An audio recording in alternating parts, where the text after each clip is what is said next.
जय हिंद दोस्तों, सारे के सारे साथियों को नमस्कार। मैं कृष्ण शर्मा आप सभी का स्वागत करता हूं आपके अपने यूट्यूब चैनल नर्सिंग विद के सर।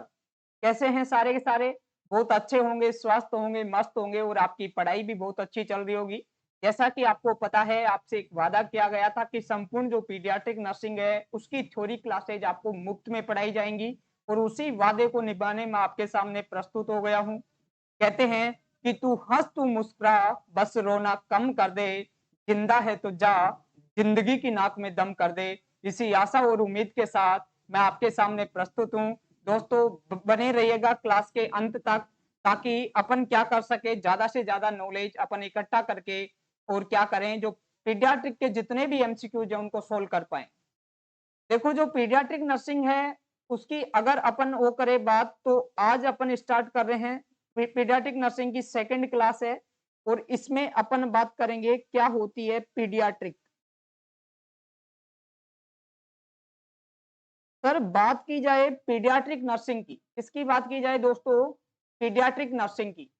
तो जैसा कि आपने जो आपकी कॉलेज लाइफ थी उसमें पढ़ाई की होगी और अब भी जो पढ़ने वाले हैं पीडियाट्रिक, उसमें रात दिन का थोड़ा डिफरेंस होने वाला है। वो जो पढ़ाई करते थे वो नॉलेज आपके 100% काम आएगा, इसमें कोई दो राय नहीं है। लेकिन जब एग्जाम में अपन क्वेश्चन सोल्व करते हैं तो अपने को पता है कि सर उसके अंदर तो क्या होता है कि एमसीक्यूज वाले क्वेश्चन आते हैं, ए बी सी डी वाले। उसमें से किसी एक को सिलेक्ट करना होता है और वही अपनी जिंदगी बना देता है। एक एक क्वेश्चन का बहुत ही अहम रोल होता है। इसलिए दोस्तों, जो पीडियाट्रिक नर्सिंग आपने कॉलेज लाइफ में पढ़ी, वो इसलिए पढ़ी थी कि सर शॉर्ट नोट्स के अंदर एक पेज भर देंगे, दो पेज भर देंगे, पास हो जाएंगे। ठीक है, लेकिन यहाँ पे कुछ डिफरेंट होने वाला है। साथ ही साथ अपन पूरी थ्योरी तो पढ़ने वाले हैं, लेकिन उन जो इंपॉर्टेंट एमसीक्यू जहां से बनते हैं उन लाइंस को भी डील करने वाले हैं। तो सबसे पहले दोस्तों बात की जाए व्हाट इज पीडियाट्रिक्स। तो सबसे पहले मैं आपको बताऊं कि सर जो पीडियाट्रिक होती है यह दो शब्दों से मिलकर बनी हुई होती है। एक शब्द होता है अपना पीडिया और दूसरा शब्द होता है दोस्तों आइट्रिक्स। क्या होता है? आइट्रिक्स। सर, जो पहला वर्ड आपने लिखा पीडिया, इसका मतलब अगर देखें तो क्या होगा दोस्तों? चाइल्ड। पीडिया का मतलब चाइल्ड होता है, आइट्रिक्स का मतलब उपचार, बोलू तो सर ट्रीटमेंट होता है। तो यहाँ पे देखो साफ साफ समझ में आ गया कि सर जो पीडियाट्रिक वर्ड है इसका मतलब क्या हुआ। जहाँ पे क्या किया जाए, बच्चे का उपचार किया जाए, बच्चे का ट्रीटमेंट किया जाए, उसे पीडियाट्रिक नर्सिंग कहते हैं। ठीक है, अगर आपसे पूछ ले कि सर जो पीडियाट्रिक वर्ड है ये कौन सी जो भाषा है उसका वर्ड है, तो यह लिया गया है दोस्तों, it is a Greek word. कौन सा वर्ड है? ग्रीक वर्ड होता है। ये बात आपको याद रख के चलनी है। इसके बाद अगर अपन बात करें कि सर पीडियाट्रिक की डेफिनेशन क्या है, तो आपको यहाँ पे साफ साफ पता लग गया कि सर मेडिसिन की एक ऐसी ब्रांच जिसके अंदर बच्चों के ग्रोथ एंड डेवलपमेंट के आधार पर उनकी जो नीड्स होती हैं उनके लिए उपचार दिया जाए, चाहे वो कोई बीमारी हो या जो नॉर्मल बच्चा है उसको भी क्या करे अपन, उसकी ग्रोथ एंड डेवलपमेंट मानसिक स्थिति को प्रॉपर रखने के लिए जहां से उपचार लिया जाए उसे क्या बोलते हैं? पीडियाट्रिक बोला जाता है। बात समझ में आ गई? यहाँ तक आगे बढ़े। अब अपने माइंड में एक सवाल आता है कि सर जो पीडियाट्रिक हॉस्पिटल क्यों बनाए गए होंगे? पीडियाट्रिक हॉस्पिटल इसलिए बनाए गए दोस्तों ताकि जो अपना बच्चा है उसकी ग्रोथ एंड डेवलपमेंट मानसिक स्थिति प्रॉपर रह पाए।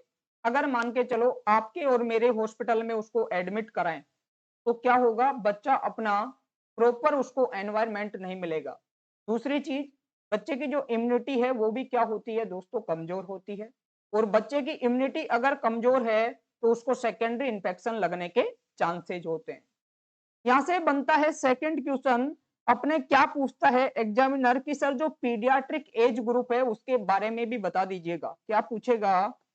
Paediatric paediatric age group, age group यानी कि सर कौन कौन सी एज के बच्चों को इसमें उपचार मिलता है, कितनी साल तक के बच्चों को। तो दोस्तों अपना जवाब जाता है कि सर 0 से लेकर 18 साल तक के बच्चों को, 0 से लेकर 18 ईयर के जो बच्चे हैं उनको किसके अंतर्गत उपचार दिया जाता है सर? पीडियाट्रिक नर्सिंग के अंतर्गत। अब यहाँ पे आपके माइंड में अगर सवाल आया हो तो बहुत अच्छी बात है। यहाँ पे जो जीरो वर्ड है, यहाँ पे बच्चे बहुत ज्यादा कंफ्यूज होते हैं। ये जो जीरो वर्ड है इसका मतलब क्या होता है? बर्थ से लेकर, कहां से लेकर दोस्तों? बर्थ से लेकर, यानी कि बर्थ से लेकर 18 साल तक के बच्चों की इसमें स्टडी की जाएगी। ये जो जीरो यहाँ पे लिखा हूं इसका मतलब कॉन्सेप्शन से लेकर बिल्कुल भी नहीं है। कॉन्सेप्शन से लेकर बिल्कुल भी नहीं है दोस्तों, ना ही फर्टिलाइजेशन से लेकर, फर्टिलाइजेशन से लेकर भी बिल्कुल नहीं है। तो कहां से है सर? बर्थ से, बच्चे का बर्थ हुआ उसके बाद में। ठीक है दोस्तों, अब यहाँ पे नेक्स्ट क्वेश्चन बनता है कि सर ये बात आपने बिल्कुल सही बता दी कि इसमें इतनी एज ग्रुप तक के बच्चों को रखा जाता है, शामिल किया जाता है, लेकिन एग्जामिनर कहां से क्वेश्चन बनाएगा कि फादर ऑफ पीडियाट्रिक कौन होता है? Sir father of paediatric, sir जो फादर ऑफ पीडिया है वह कौन है? जिन्होंने हॉस्पिटल की सोची होगी, बच्चों को अलग से उपचार देने की सोची होगी, ऐसा कौन शख्स था जिसने ऐसा सोचा होगा? तो आपका जवाब जाने वाला है यहाँ पे कि सर फादर ऑफ जो पीडियाट्रिक है वह होते हैं doctor Abraham Jacobi, doctor Abraham Jacobi. ठीक है, तो ये बात आपको बिल्कुल दिमाग के अंदर फिट कर लेनी है कि फादर ऑफ पीडियाट्रिक एक बार नहीं 1000 बार पूछा गया एमसीक्यू है, बहुत ही इंपॉर्टेंट है, 5 स्टार एमसीक्यू है और आज भी पूछ लेता है एग्जाम के अंदर कि सर फादर ऑफ पीडियाट्रिक किसे बोलेंगे? तो जवाब जाएगा अपना डॉक्टर अब्राहम जैकोबी। नेक्स्ट अपन बात करें कि सर बच्चा, मान के चलो बच्चे ने ले लिया जन्म, अब बच्चे को क्या देने वाले हैं? सर बच्चे को उपचार दें, बच्चे को केयर दें, बच्चे की देखभाल करें। ठीक है, क्योंकि मैंने पहले ही बता दिया कि बर्थ से लेकर क्या करते हैं अपन? स्टडी करते हैं पीडियाट्रिक के अंदर। तो बच्चे का बर्थ हुआ उसके बाद अपन स्टडी करने वाले हैं। तो नेक्स्ट जो अपनी हेडिंग रहने वाली है वह रहेगी care of newborn, care of newborn, newborn. Sir care of newborn, जो केयर वर्ड है इसका मतलब तो सर देखभाल, और देखभाल किसकी करनी है सर? जो न्यूबॉर्न है अपना, उसकी अपने को क्या करनी है? देखभाल करनी है। तो केयर ऑफ न्यूबॉर्न की बात की जाए तो सबसे पहले तो अपने को पता होना चाहिए कि न्यूबॉर्न होता क्या है।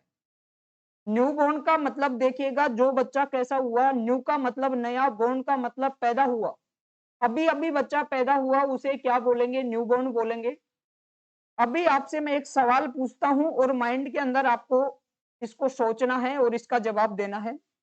जैसे एक एग्जाम्पल लेते हैं, और एग्जाम्पल के लिए अपने पास कौन है? 3 भाभी हैं, 3 कौन है रे? फीमेल हैं, जिन्हें मैं भाभी बोल रहा हूँ। ठीक है, 3 फीमेल हैं, और जो तीनों फीमेल हैं वो बच्चे पैदा कर रही हैं अलग अलग टाइम पे।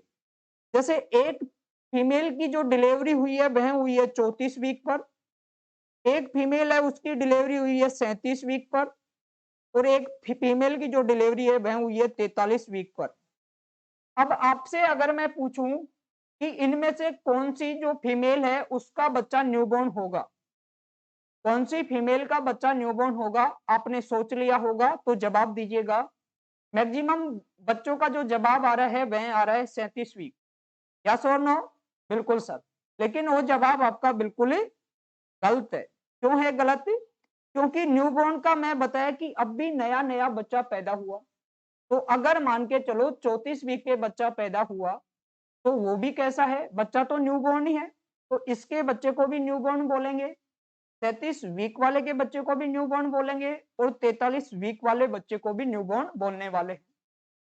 ये बात अलग है कि जो 34 वीक पे बच्चा पैदा हुआ उसे अपन प्रीटर्म बोल देंगे, 37 वीक के ऊपर बच्चा पैदा हो रहा है या 38 वीक पे बच्चा हो रहा है उसे बोल देंगे अपन ट्रम बच्चा, और 43 वीक के ऊपर बच्चा पैदा होने वाले को बोल सकते हैं अपन पोस्ट ट्रम। लेकिन बच्चे तो तीनों ही क्या होंगे? न्यूबॉर्न होंगे। बात समझ में आ गई? तो ये जो कंफ्यूजन अगर माइंड में हुआ हो तो उसको भी आपको क्या करना है? क्लियर करना है। अब दोस्तों जो केयर ऑफ न्यूबॉर्न है इसके अंदर जो पहला टॉपिक है, पहला पॉइंट वो अपन पढ़ने वाले हैं, जिसे अपन बोलते हैं असेसमेंट। बच्चे का सबसे पहले क्या करेंगे? असेसमेंट करेंगे। तो क्या करने वाले हैं बच्चे का असेसमेंट। असेसमेंट भी कौन सा, इनिशियल। इनिशियल का मतलब सर शुरुआती बोलूं या प्रारंभिक। इनिशियल असेसमेंट की अपन क्या करने वाले हैं, यहाँ पे बात करने वाले हैं। अगर बोलो कि इनिशियल असेसमेंट की अपन बात करें तो इसमें कौन कौन से पॉइंट अपन डील करने वाले हैं। सबसे पहले तो अपने को पता होना चाहिए कि सर जो असेसमेंट वर्ड है इसका मतलब क्या। असेसमेंट का मतलब अगर मैं आपसे पूछूं, क्या एक ट्यूब लेकर बच्चे के नाक को मुंह को साफ करना, या फिर बच्चे की जो अम्लाइकल कोड है उसको क्या कर देना, अम्लाइकल कोड कटिंग सीजर से काट देना, क्या इसे असेसमेंट में रखूं? नहीं सर। इसे किसके अंदर रखते हैं, इसे अपन इंटरवेंशन में रखते हैं, या कि कोई ना कोई कार्य परफॉर्म हो रहा है उसे इंटरवेंशन में रखा जाता है। असेसमेंट का मतलब सिर्फ अपन क्या कर रहे हैं, उसका आकलन कर रहे हैं, सिर्फ देख रहे हैं बच्चे को, उससे अपन क्या लगा लेंगे, पता लगा लेंगे, यानी कि कोई इंटरवेंशन नर्स उसके ऊपर नहीं कर रही है। अब देखिएगा इनिशियल जो असेसमेंट है, इसमें अगर नंबर 1 पॉइंट की बात करूं, सबसे पहले कौन सा असेसमेंट बच्चे में किया जाता है, एग्जाम में काफी बार पूछा गया क्वेश्चन है कि सर फर्स्ट असेसमेंट कौन सा होता है। फर्स्ट असेसमेंट, असेसमेंट की अगर मैं बात करूं कौन सा होता है, तो बताइएगा आपका जवाब क्या जाएगा। इनिशियल असेसमेंट की बात करें तो सबसे पहले बच्चे में देखा जाता है initiation of respiration. Initiation, initiation of respiration, कि बच्चे में रेस्पिरेशन स्टार्ट हुआ या नहीं हुआ। इनिशिएशन का मतलब चालू हो जाना, किसका चालू हो जाना सर, रेस्पिरेशन का चालू हो जाना। अच्छा, आपसे अगर पूछा जाए बच्चा जब माँ के पेट में था तो क्या रेस्पिरेशन चल रहा था, उसके फेफड़े काम कर रहे थे, तो आपका जवाब जाएगा नहीं सर। बच्चा जब माँ के पेट में था तो उसके फेफड़े काम नहीं कर रहे थे। अच्छा, एनवायरमेंट में आया तो उसके फेफड़े काम करना स्टार्ट करेंगे, जी सर। जो पहला श्वसन बच्चा लेता है उसे बोला जाता है इनिशिएशन ऑफ रेस्पिरेशन। इसका मालूम कैसे लगेगा, बच्चा अगर रोने लग गया, बच्चा पैदा होते ही सबसे पहले क्या कर रहा है, रो रहा है, बच्चा क्राई कर रहा है, तो समझ जाना पहली सांस बच्चे ने ले ली है। ऐसा बच्चा कभी देखा है जो पैदा हुआ रोया नहीं हो, सभी बच्चे रोते हैं। तो इसलिए इनिशिएशन ऑफ रेस्पिरेशन, यानी कि बच्चे का पता कैसे लगा, बच्चा क्या करेगा, रोएगा, क्राई करेगा, पहली बार बच्चे का रोना इनिशिएशन ऑफ रेस्पिरेशन कहलाएगा। ये उसका पहला असेसमेंट होता है, इंपॉर्टेंट क्वेश्चन। सेकंड अगर बात की जाए, कितने नंबर की दोस्तों, सेकंड नंबर की। सर इनिशिएशन ऑफ रेस्पिरेशन बच्चे के अंदर अपन ने देख लिया, अब क्या करें बच्चे के अंदर। अब बच्चे के अंदर आपको क्या करना है दोस्तों, जितने भी, क्या सर इनिशिएशन ऑफ रेस्पिरेशन देखने के बाद में बच्चे को सीधा ले जाके लिटा दें, या कुछ उससे पहले देखना होगा, तो जवाब जाएगा देखना होगा। कोई भी बच्चे में ग्रोस कॉन्जेनाइटल एबनॉर्मलिटीज प्रेजेंट तो नहीं है। इसके लिए असेस करेंगे, assess for, assess for gross congenital, congenital abnormality. Sir gross congenital abnormality, सबसे पहले तो अपनों पता होगा कि सर कॉन्जेनाइटल जो एबनॉर्मलिटीज होती हैं ये क्या होती हैं। ऐसी एबनॉर्मलिटी, ऐसी बीमारियां जो बच्चे में जन्मजात होती हैं, पैदा होने के समय ही उसमें देखने को मिलती हैं। इधर लिखा हुआ है ग्रोस, यानी कि बड़े आकार वाली, जिनमें यानी कि एक बार नजर डाली तो आपको पता लग गया कि हाँ बच्चे में ये एबनॉर्मलिटी है, और कैसी है, जन्मजात है। अगर मान के चलो एक एग्जांपल के लिए बताऊं कि बच्चे में क्या है, स्पाइनो बाइफिडा की प्रॉब्लम है। अब दिमाग में आ रहा होगा सर स्पाइनो बाइफिडा क्या, आपने देखा होगा बहुत सारे बच्चों में जो रीढ़ की हड्डी है उसमें एक ओपनिंग रह जाती है और ऑर्गन बाहर क्या निकले हुए रहते हैं, एक गुब्बारा सा बन जाता है। स्पाइनो बाइफिडा आगे अपन डिटेल में डील करेंगे। अगर बच्चे में मान के चलो ऐसी कोई कंडीशन है स्पाइनो बाइफिडा जैसी, तो क्या होगा सर, बच्चे को अगर ले जाके कैसे कर दिए, लिटा दिए सीधा, तो पीछे क्या था, गुब्बारा निकला हुआ था, गुब्बारा फूट गया, यानी कि बच्चे की डेथ भी हो सकती है। यानी कि ये जानलेवा बीमारी है। इसलिए बच्चे को पूरा एक बार तो उसका एंटीरियर जो एस्पेक्ट है उस पे नजर मारनी है, एक बार पोस्टीरियर जो एस्पेक्ट है उस पे। अगर कोई ऐसी बीमारी है तो उसको उस हिसाब से पोजीशन देनी होती है। पहला असेसमेंट क्या किया कि सर इनिशिएशन ऑफ रेस्पिरेशन देखे, दूसरे के अंदर ग्रोस कॉन्जेनाइटल एबनॉर्मलिटी। अब क्या करेंगे, बच्चे को आराम से सर अगर देख लिया कोई बीमारी नहीं है तो बच्चे को लिटाओ, देन उसके बाद में बच्चे में चेक चेक करो Apgar score. Apgar scoring, scoring अपन क्या करते हैं बच्चे में चेक करते हैं एपगार स्कोरिंग। जो भी बच्चा पीडियाट्रिक नर्सिंग पढ़ रहा होगा तो उसको पता होगा कि सर एपगारिंग स्कोरिंग क्या होती है। इसमें 0 से लेकर 10 अंक तक अपन देते हैं और बच्चे की कंडीशन को जांचा जाता है, परखा जाता है कि बच्चा सही सलामत है या कोई रेस्पिरेटरी डिस्ट्रेस जैसी कंडीशन में तो नहीं है, या बच्चे को सांस लेने में तो कोई दिक्कत नहीं है, उसकी जो हार्ट रेट है प्रॉपर चल रही है कि नहीं चल रही है। एपगार स्कोर एक बहुत ही अच्छा टॉपिक है जो आने वाली जो आगामी क्लासेज रहेंगी उनमें अपन पढ़ने वाले हैं। तो दोस्तों क्या है एपगार स्कोरिंग। अब यहाँ से क्वेश्चन बनता है कि सर जो एपगार स्कोरिंग है इसको अपन कितनी बार चेक की जाती है, तो याद रखना इसे अपन चेक करते हैं 2 टाइम्स। कितनी बार? 2 बार इसे चेक किया जाता है एपगार स्कोर को।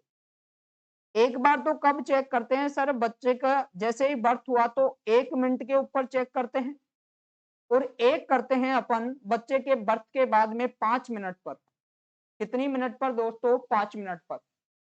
अच्छा आपसे पूछा जाए सर 1 मिनट तक आपने क्या किया, 1 मिनट तक क्या किया? तो अभी-अभी तो बताया कि पहले तो इनिशिएशन ऑफ रेस्पिरेशन देखा, देन ग्रोस कंजेनाइटल एब्नॉर्मलिटी देखा। इतने में 1 मिनट तो लग ही सकती है भाई बच्चे में, यस और नो? Yes sir. देन अगर मैं आपसे पूछे एग्जामिनर जो 1 मिनट वाला है और एक है दोस्तों 5 मिनट वाला, इसमें मोर रिलायबल यानी कि ज्यादा भरोसेमंद कौन सा होता है, तो आपका जवाब जाएगा कि सर जो 5 मिनट वाला होता है यह कैसा होता है, ज्यादा भरोसेमंद, भरोसेमंद होता है। ठीक है, क्यों होता है सर ज्यादा भरोसेमंद 5 मिनट वाला? बच्चे ने क्या किया, बाहर आया, कहां पे आया, सही एनवायरमेंट के अंदर आया, बच्चे को एडजस्ट होने में थोड़ा समय लगेगा या हो जाएगा?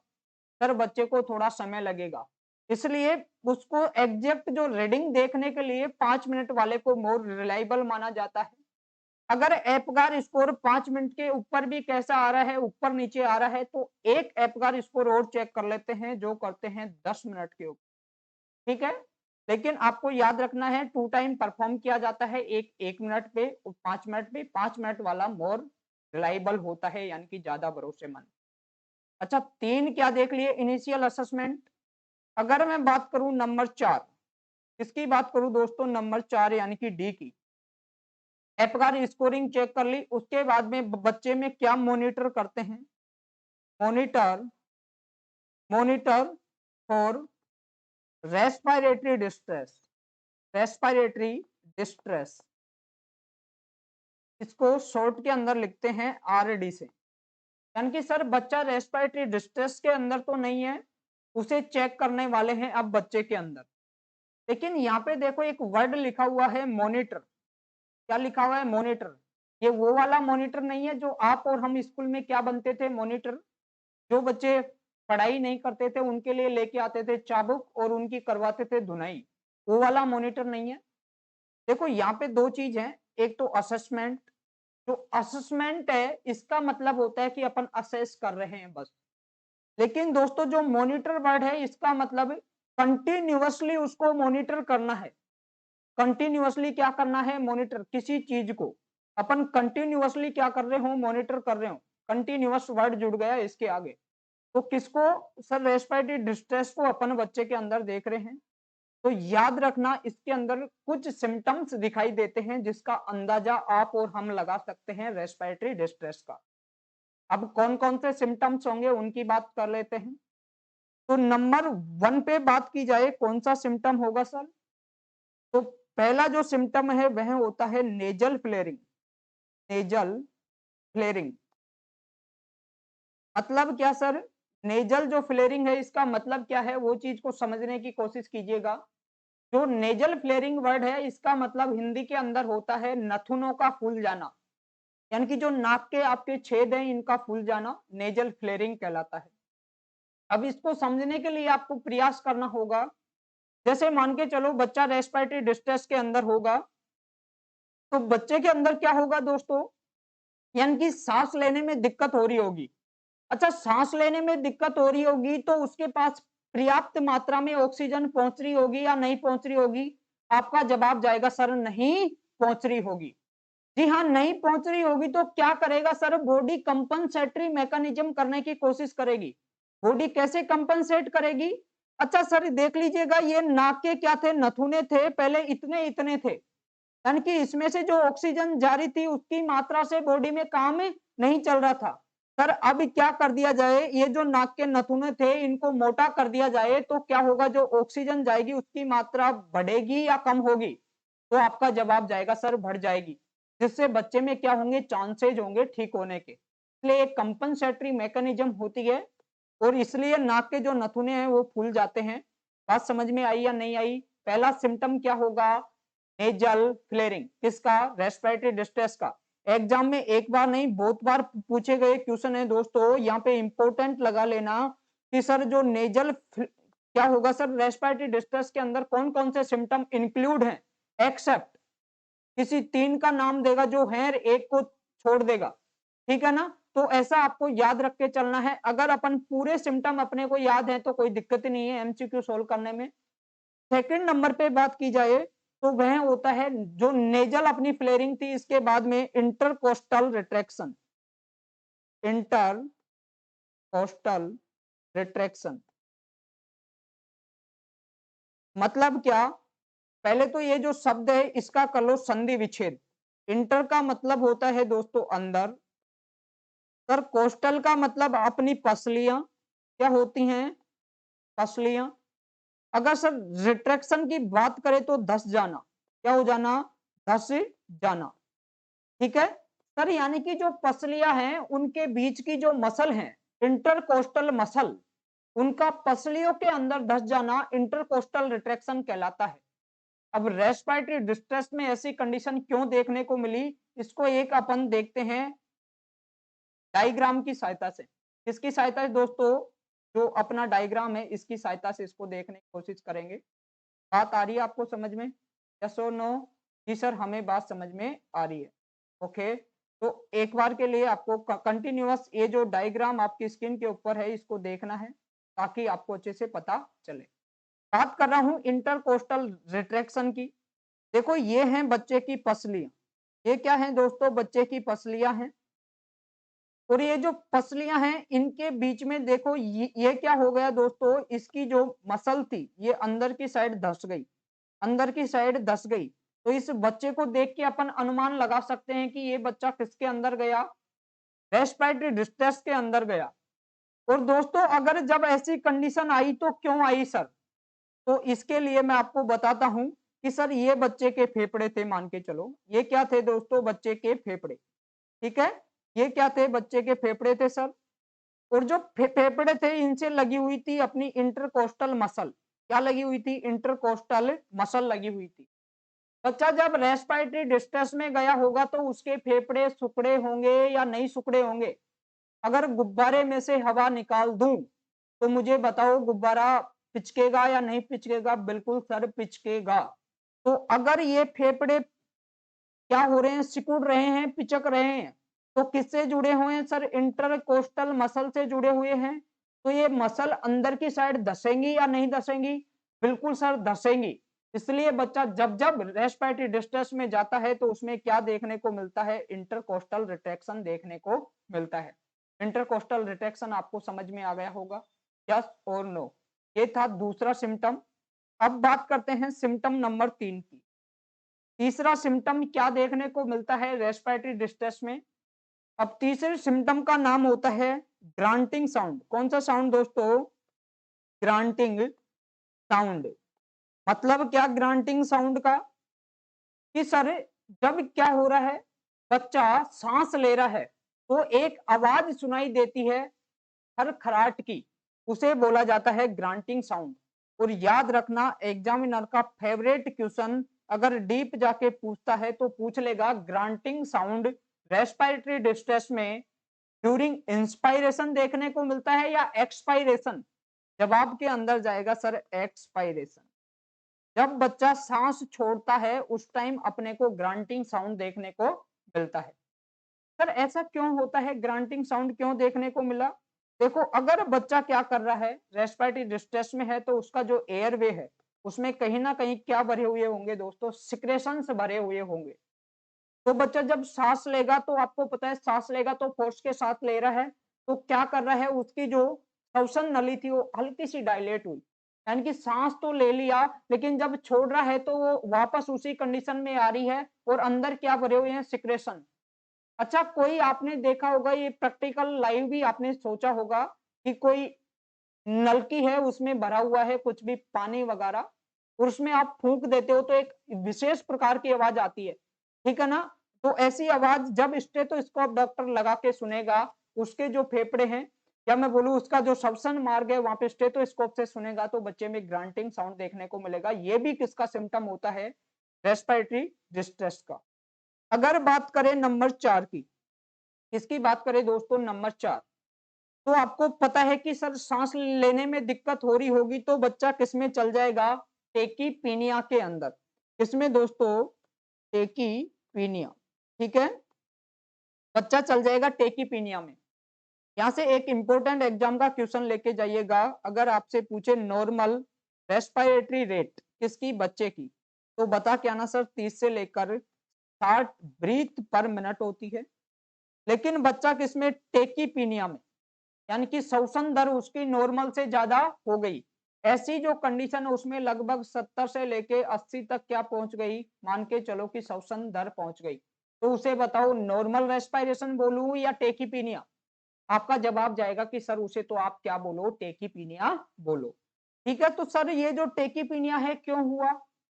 अच्छा आपको और मेरे पीछे मैं क्या लगा दूं, पीछे लगा दूं कुत्ता, और आप भाग रहे हो, आप में ऑक्सीजन की कमी हो गई, ऑक्सीजन की कमी हुई तो बताओ आप धीरे धीरे सांस लोगे या तेज तेज? जवाब जाएगा कि सर बॉडी कंपनसेट करेगी, अपन सांस कैसे लेंगे, तेज तेज। बच्चा किसमें है, रेस्पिरेटरी डिस्ट्रेस में। रेस्पिरेटरी डिस्ट्रेस के अंदर बच्चा है तो क्या हुआ सर, हुआ ये कि सर बच्चा अगर रेस्पिरेटरी डिस्ट्रेस में है तो उसमें ऑक्सीजन की कमी है तो उसको क्या करने पड़ेगा, दमादम सांस लेना पड़ेगा। तो इसलिए बच्चे में क्या देखने को मिला, टेकीपीनिया। दोस्तों अभी तक क्लास में बने हुए हो बहुत अच्छी बात है, लेकिन जो बच्चे नए हैं एक बार चैनल को फटाफट से सब्सक्राइब कर लो और अपने 1K सब्सक्राइबर फटाफट से कंप्लीट करो, उसके बाद मैं आपके सामने प्रेजेंट होने वाला हूं लाइव। उसके बाद में जितनी क्लासेज होंगी लाइव होंगी, डोंट वरी, फटाफट से एक बार सब्सक्राइब कर लो सारे के सारे बच्चे। और क्लास अगर अच्छी लग रही है यहाँ तक तो लाइक कर दो एक बार फटाफट। देखो दोस्तों क्या बोला सर, फोर्थ क्या दिखा सिम्टम अपने को देखने को मिल गया कि सर क्या हुआ, उसमें देखने को मिला टेकीपीनिया। नंबर 5 की बात करें तो क्या हो जाएगा सर, बच्चे में अगर मान के चलो सारे काम फेल होते जा रहे हैं, यानी कि बॉडी कंपनसेशन भी काम नहीं कर रहा, तो बच्चे में क्या देखने को मिलेगा, साइनोसिस देखने को मिलेगा। साइनोसिस का मतलब यानी कि जो बच्चे की त्वचा है, स्किन है, उसका नीला पड़ जाना साइनोसिस कहलाता है दोस्तों। अच्छा आपसे देखो एग्जामिनर यहाँ पे बनाएगा क्वेश्चन और मैं भी एक क्वेश्चन बना रहा हूं और आपसे पूछ रहा हूं, अगर आप जवाब दे पाए तो मैं मान जाऊंगा कि वास्तव में आप पढ़ाई कर रहे हो। ये मैं आपसे पहला क्वेश्चन पूछ रहा हूं कि रेस्पिरेटरी डिस्ट्रेस का इनिशियल सिम्टम कौन सा होगा, जो मैं आपके सामने अभी बताया हूं 4 सिम्टम। कितने सिम्टम बताया हूं, 4, जिनमें पहला था नेजल फ्लेयरिंग, दूसरा इंटरकोस्टल रिट्रैक्शन, तीसरा ग्रांटिंग साउंड, चौथा कौन सा था, टेकीपीनिया, और पांचवा साइनोसिस। बताओ पांचों में से initial symptom of respiratory distress आपका जवाब जाने वाला है दोस्तों, ये कौन सा होता है, इनिशियल सिम्टम। इनिशियल सिम्टम होता है, इनिशियल का मतलब सर शुरुआती सिम्टम। सबसे पहले मुझे ये बताओ क्या आप में साइनोसिस होगा या पहले आपके नाक के नथुने फूलेंगे, बॉडी कंपनसेट करेगी? जवाब जाएगा कि सर बॉडी क्या करने वाली है, compensate. Very very very important MCQ है ये, इस पे इंपॉर्टेंट लगा लो। Initial symptom of respiratory distress पूछे तो जवाब देके आना दोस्तों कि सर क्या होता है, नेजल फ्लेयरिंग। आपसे पूछ ले late symptom of respiratory distress, तब आपका जवाब जाएगा कि सर ये कैसा होता है लेट सिम्पटम। लेट सिम्पटम होता है किसका सर? रेस्पिरेटरी डिस्ट्रेस का। कौन? साइनोसिस। सबसे लास्ट में आपको रेस्पिरेटरी डिस्ट्रेस में साइनोसिस देखने को मिलेगा। यस और नो? जी सर। तो देखिएगा दोस्तों, ये आज की कोई क्लास थी अपनी पीडियाट्रिक की। आशा करता हूं आपको बहुत कुछ सीखने को मिला होगा। अगर आपको इस क्लास से कुछ सीखने को मिल रहा है और आपको फायदा हो रहा है और मेरी क्लास आपको कैसी लगती है, सभी के सभी बच्चे एक बार कमेंट सेक्शन में अपनी राय देके जरूर बताएंगे। आपको ऐसी क्लासेज कंटिन्यूअस मुझे रखनी चाहिए या फिर एमसीक्यू वाली क्लास लेके आनी चाहिए, क्या आपका राय है? एक बार मुझे बताएं सभी के सभी। और मेरा तो यही है कि जब अपने को जो थ्योरी है अगर कंप्लीटली आती है तो एमसीक्यू सोल्व करने में कोई दिक्कत नहीं होगी। अब देखो यहाँ से क्वेश्चन बने, सबसे पहली बात तो ये क्वेश्चन बन गया कि सर पीडियाट्रिक एज ग्रुप 0 से 18 ईयर। फादर ऑफ पीडियाट्रिक एक क्वेश्चन बन गया, doctor Abraham Jacobi.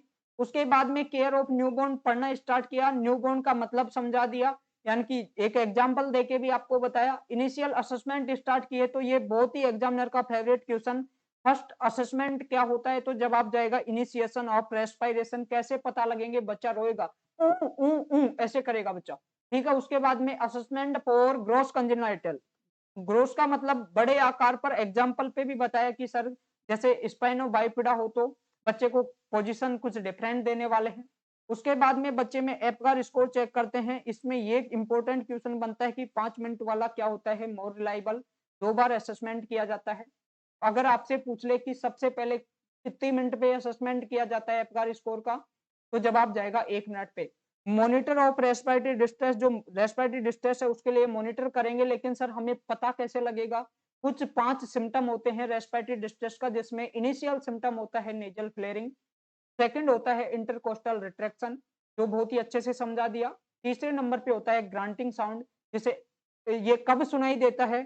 Sir during expiration. ये चीज आपको ध्यान रखनी है।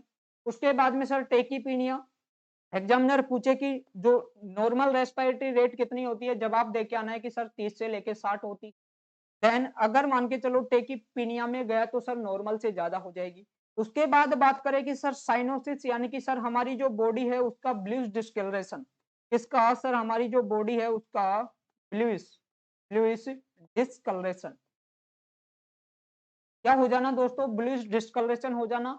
ये लेट सिम्टम होता है रेस्पिरेटरी डिस्ट्रेस का। इसके बाद पीडियाट्रिक की नेक्स्ट क्लास में इसके आगे की जो पीडियाट्रिक है उसको कंटिन्यू करने वाले हैं। आज के लिए इतना ही। लेकिन जाते जाते वही 2 लाइन कि जिंदगी में तुम्हें बहुत गम मिलेंगे, कहीं ज्यादा तो कहीं कम मिलेंगे।